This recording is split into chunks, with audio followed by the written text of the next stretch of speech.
Hello guys!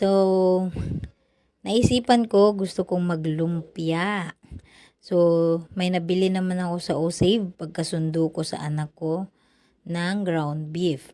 So, naisipan kong maglumpia guys kasi tamang-tama sa maulan na panahon. So, ayan guys, hinugasan ko muna kasi hindi natin alam kung paano yan pagka grind nila. Baka you know na.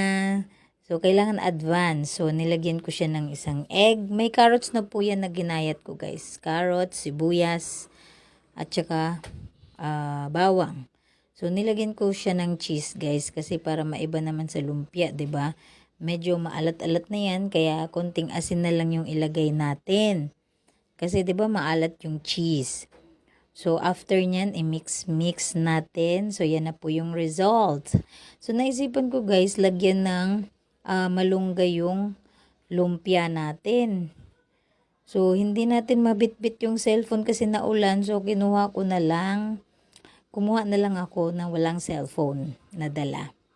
So, ayan na po guys.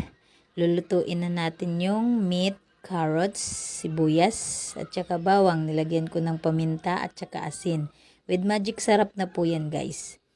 So, ayan, hinalo ko na yung malunggay para maluto-luto din ng konti. So, after nyan, binalot ko na siya sa lumpiang wrapper.